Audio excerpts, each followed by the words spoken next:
But before we get into the video, I did want to say these mugs are available now. My little brother Eskel and I did a collab for these mugs so that we could raise some money for the Ex-Order Girls Malibu retreats. So all of the money that is being raised with these mugs will be going towards that retreat for the women that have come out of the cults. So I want to kind of explain. So Eskel painted this side, I painted this side. We helped put this together. This was both of us. This was actually more his idea than mine. I don't really usually do splatter. He was like, what should we do as art? And obviously I'm like, I want to do a tree. You can actually buy this art piece, and I will have all the art pieces on my website, justcultytings.com. I'll leave it down in the description box down below, but you can buy this, and all the art pieces right now, 100% of that money is going towards this trip as well. So, link down below. There's only 20 left of this design, and then as soon as these ones run out, we're gonna come out with the next design. Thank you in advance, you guys. We already had a few of you ordering, and it just makes me really happy that you guys like and support the cause, so I really appreciate you guys. For those of you that are new here, my name is Amanda Ray, and whenever I was 17, almost 18 years old, I left a polygamous cult known as the Order.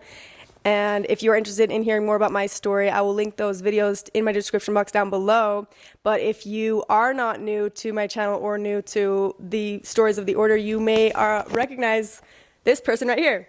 I want to put this on you because you're going to be talking the most. Okay. Do you want to put it on like your... Before I get into the video, I do want to just do a little warning that we are here at Jessica's home. So this is her life, this is her world. So you are going to be, you know, seeing her kids living their life, living their best life here. We also have, let me see if I can turn this around actually. We have Eskel over here just chilling. We have Allison, and she's got her baby, and then her other baby Damon is hanging out in the backyard. I only have one microphone for this. So this is Jessica. She was a part of the show. We worked together. I actually didn't know her very well until we started working together, huh? Right. I knew of you, but you were much younger than me. Yeah. I heard the stories. I just heard stories about you and Andrea and the things that they said about you in the Order. And then being able to leave and actually hear your guys' side of the story, I was like, wow, that's completely different. But for those of you who don't know, she is my cousin. Her dad, Daniel, is my dad, Verl's half-brother. She is also full sisters with Andrea, and then half-sisters with Allison, Colleen, Chanel, and Gerald. But we're going to be diving into more of Jessica's story and some things that maybe a lot of people don't know about her story. So one of the main things I wanted to ask, well, this is what I do with most of the people I interview, is to get a background. How many wives did your dad have? 14. 14. And then what number of wife was your mom? 6. Okay, so the 6th of 14, and then how many kids in her family? Heidi had 12 children, and Daniel had probably about 200. You were the oldest, though, of your mom's kids, right? Yes, I was Heidi's oldest. Okay. One thing that I think is such an...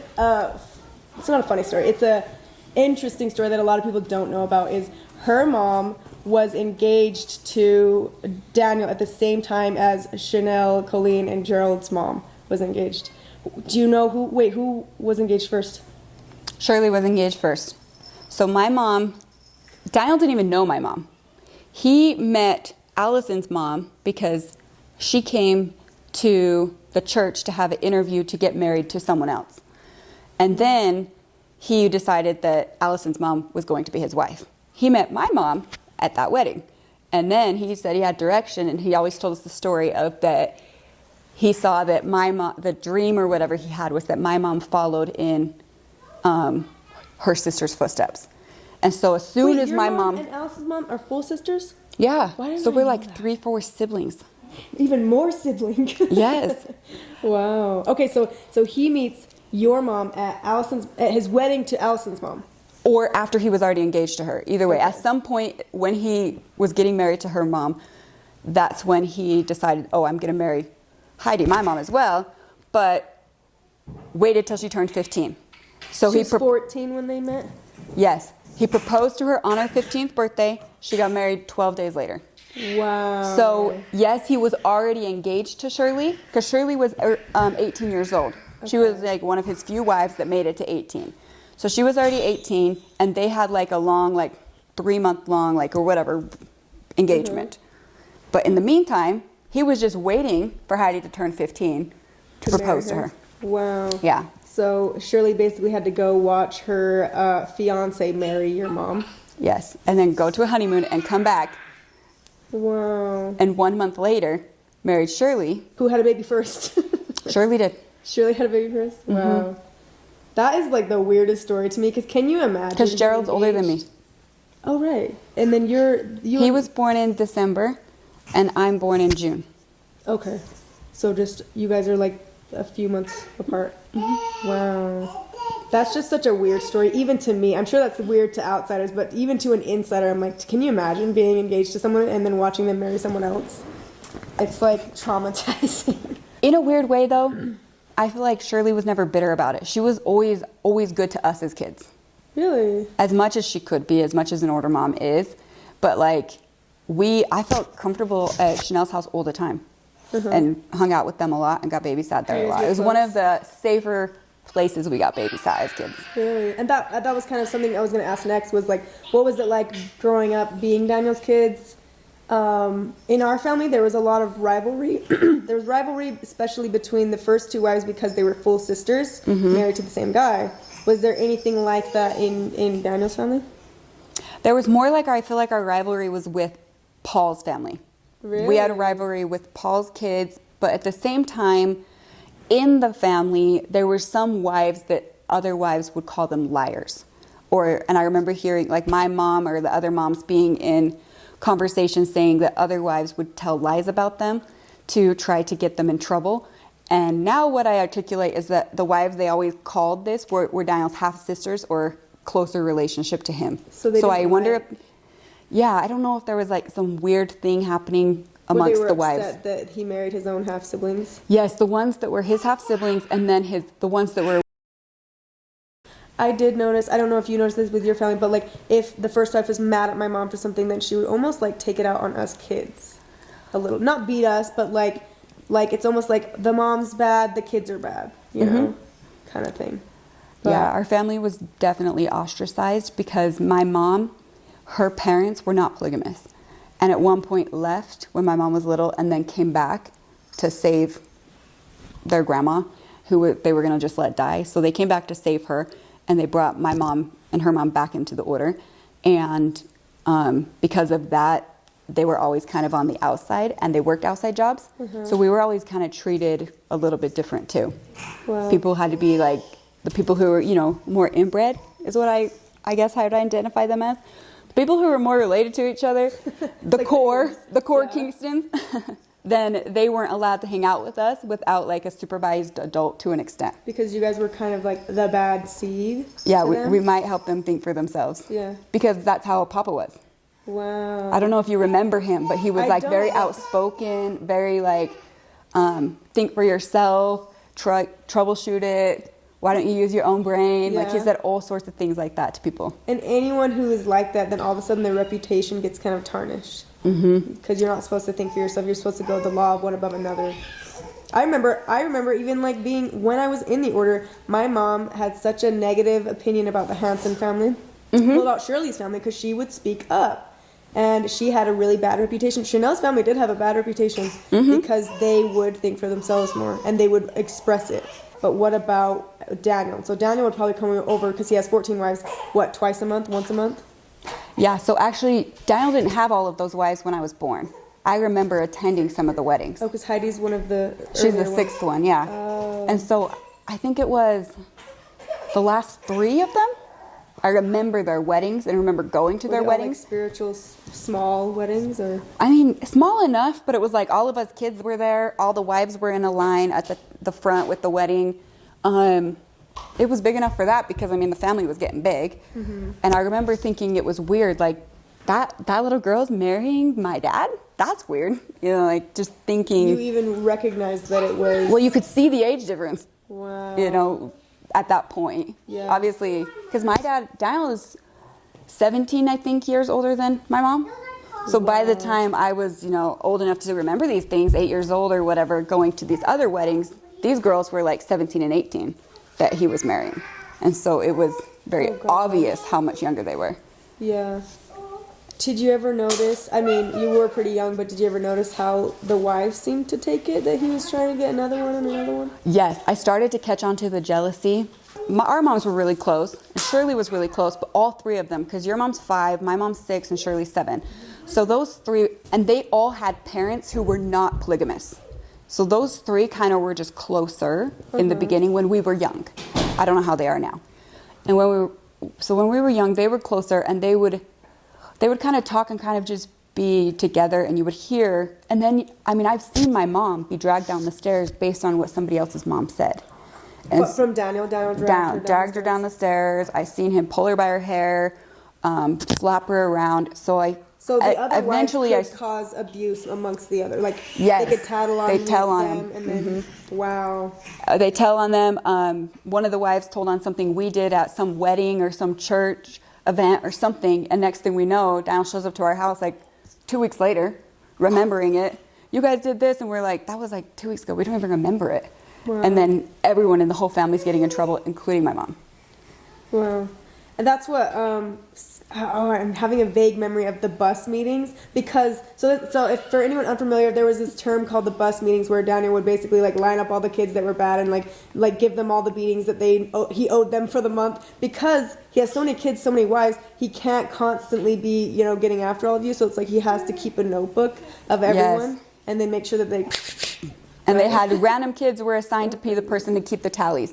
Wow. So there was They were times like where you would tellers. figure out who, you didn't know exactly who was the one making tallies on you. Dad would just get it and be like, oh, you have 20. Oh, you have 30. Sometimes at Washakie, then obviously this was an option, but if we were at the Beck Street office having the family meeting there, then he would draw a circle. Did this ever happen to you where he draw a circle on the board and then you had to stick your nose in it? No.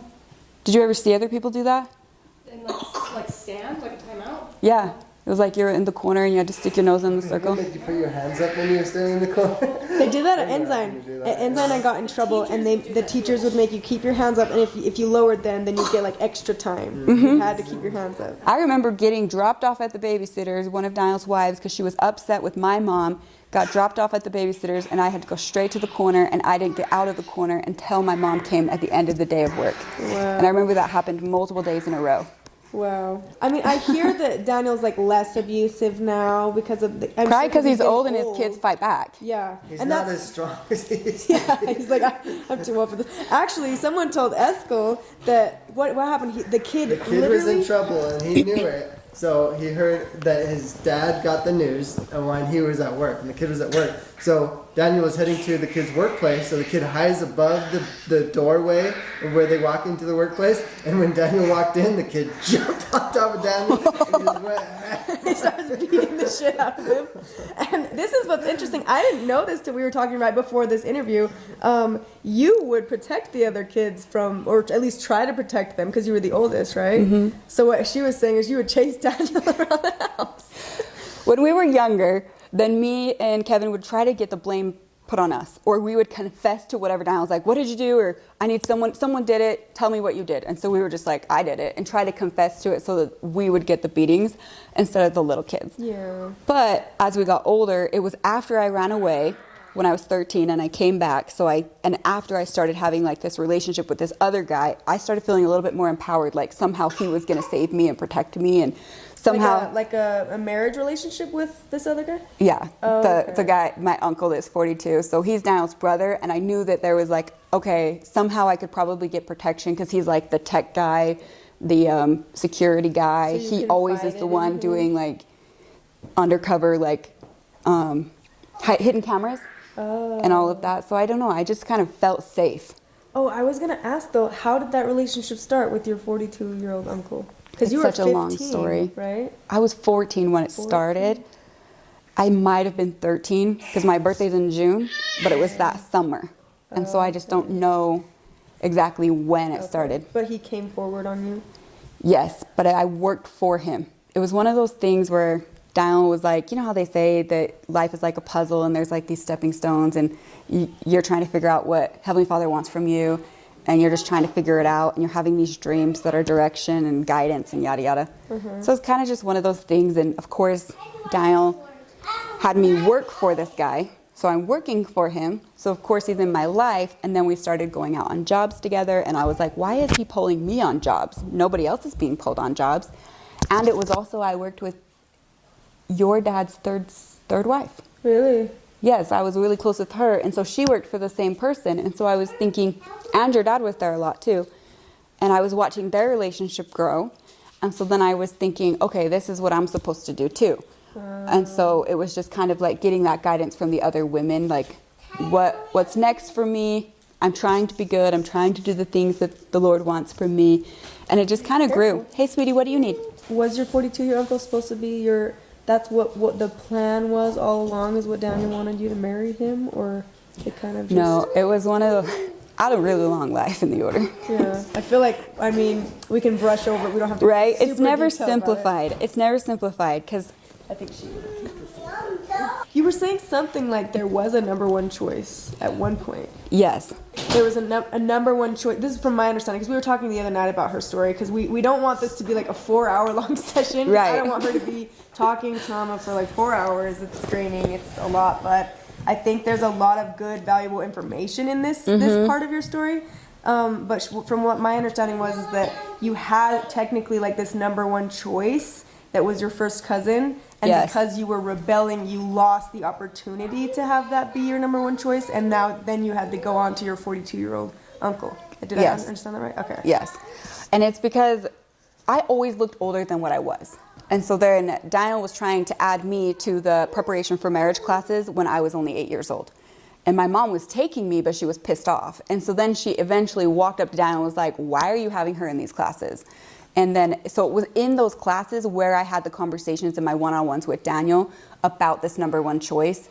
I was pulled out when I was 8 years old when she realized, oh, she's only 8. And then he tried again when I was 9, then again when I was 10. And so I just always looked older than what I was. So I was having these conversations ongoing for a while. And there was somebody that he picked out for me, or that we talked about, and he kept just saying make a list, but he was making this one person kind of stand out as this is going to be my number one person. And so me and that person kind of just started talking like, oh, and that person was also getting the same feedback from his dad, Paul. At least that's how we were kind of understanding it. And so we were just like, well, when we get older. And then I ran away from the order when I was 13 years old because my older brother did, and he ran away, also lived at Washakie with me, and he got away when he was 15. And so I was like, oh, it actually worked. Like, maybe I can do this too. So I ran away on Halloween night and told them everything. And I always say this all the time. I told the police everything. And I was just like, I'm in the order. I'm being prepared for marriage. And even though I had no problem with who I was being prepared for to marry, it was the fact that I wasn't really getting a choice. The fact that I wanted to go to school. I was not allowed to go to school at this point. And so it was just, I wanted to be a kid and I wanted to just grow up. And then that was being taken from me. And I was working and I was just... You had your whole childhood robbed from you, basically. Yes. That's and then the other thing that sucks is like my aunt, who is in my mom's littlest sister, she's my age, and I was seeing her get to go to school, and her mom was a teacher, and so I was seeing her have a life that I was like, she is on the inside, and she got married to my brother eventually. But anyway, yeah, so, but seeing that and kind of comparing it to the other kids, I was like, I'm missing something, and I feel like you're forcing me to grow up too fast. Yeah. Sorry, I'm all over the place. So because I left, and then the judge said I could either go... When you ran away... When I was 13. 13, and the judge got involved at this yes, point? Yes, I was in state's custody. A judge got involved. It was Judge Yates. Was this the earring thing? No, this was way before that. What? I ran away on Halloween night, and I was back in the order and attended the Thanksgiving party. Wow. The judge said he gave me 3 options. I could go home to my mom's house, I could go to my uncle's house, who was also in the order, or I could go to my grandparents' house, who were also in the order, but at least I knew that my dad was kind of more afraid of them. And so I chose them, knowing I'm going back to the order anyways, and I'm going back to my mom's house, and I know that that's happening. Yeah. But at least I'm not going to get the retaliation from my dad right away. I can kind of prolong it for a minute and stay at my grandma's house for a minute and get back into school. And so I went to my grandma's house, and I lived there for about 3 to 4 months. That is when this uncle started coming around in my life. Because he's married to my grandma's other daughter. So he's married, he's my dad's sibling, and he's married to my mom's sister. Okay. So he started coming around. He started talking to me one-on-one. Then I started working for him. So I didn't realize that I was being groomed at the time. I just was like, 15, he was like giving me a safe place to confide. Right. And so then it became this like, oh, I finally feel safe with somebody. Oh, maybe this will work for me. And then it just slowly grew and grew and grew to this like, this is what the Lord wants from you. And after I ran away, Daniel told me, because you ran away and you told everything you did, and it was there's a news article that says that she's being prepared to marry somebody or going to preparation for marriage classes and stuff. He said, now you don't get to marry your number one choice. You have to marry your second choice. So that was a really long explanation, but it was like this, it was an ongoing conversation for a long, long time in my life. Yeah. Like marriage was always this conversation that I was having with my dad. What? Did you ever have him come forward on you? Did you ever have that like date-ish thing that they do where they take you out and they tell you their direction to marry you? Or no? In his truck. I was in his truck all the time. And so he did tell you that he knew that the Lord said that. Yeah, told you and I to talked to Daniel about it, and it was in the preparation for marriage classes. We all had to make our list of all the people, and then of all the potentials, and then Daniel helped you cross people off the list. Did you have to do that too? Oh. My dad did, so for me, he just gave me my one choice that he wanted me to, because I was too difficult. But for Cammie and Rachel, he would have them make a list, and then he would put people at the top of the list. And they were always like Paul's. And he kept moving him up to the top of the list as this relationship was growing over the months. Wow. And so then this person just kind of kept being on my mind. Yeah. And then I was seeing things like, because my aunt was like a strong-headed person, I was seeing things like, the thing I cared the most about is that my husband wasn't abusive to my kids. Yeah. So I started watching how he was with his kids, and that mattered a lot to me. And so then that gave me hope. Do you have a Do you need question? something? I'm trying to understand this. Then go because eat something. You were watching a married man with his family and seeing him as your potential husband. Yes, I was watching to see how he treated his kids, right? And you knew that would be how he treats your kids if you had kids with him. Yes, and he had cute kids. So I was like, I have a potential of having cute kids as well because I have this lady's same blood. Yeah, it's weird that she was thinking about all of that at 15. No, I was not 15. I was 13, 14. 13, 14. But wait, I don't know why this is so interesting to me, but what did he tell you was his direction? I am struggling to remember the very beginning of our relationship. I've tried so many times to remember the beginning of it. But now I'm like, I've tried to remember the beginning a lot, but I don't know exactly at what point the first time he actually was physically. Can I help you?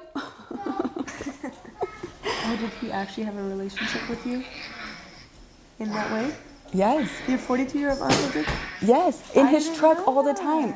And at Washkey Renewable Energy and wherever we'd go to his businesses. I did not know that. Did you share that on Doris Hansen's show? No, I've never really fully shared everything because I always felt like I'd be in a he said, she said. But it's your literal story. I know. But yeah, of course. And because the thing that sucked too, when I first left, I was actually protecting him in a way. Mm-hmm. Well, we all during did that our at one point. our Protecting court our case and abusers. everything. Really? Mm-hmm. They kept asking me.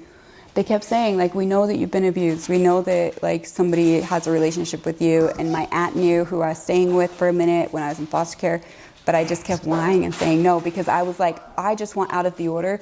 But if I could leave without putting him in jail, then at least I could do, like, my part to not hurt the order. You know how it is? Let me just leave, but I'll leave him, like, in peace, and I won't turn around and hurt the order. It's worse to turn around and hurt the order. Yeah, they definitely teach that it's one thing to leave the order and it's another thing to blasphemize and hurt the order. So a lot of people, even that I talk to when they leave, they never want to share their story because they're still in that mode of trying to protect them, even though the people they're protecting are their own abusers.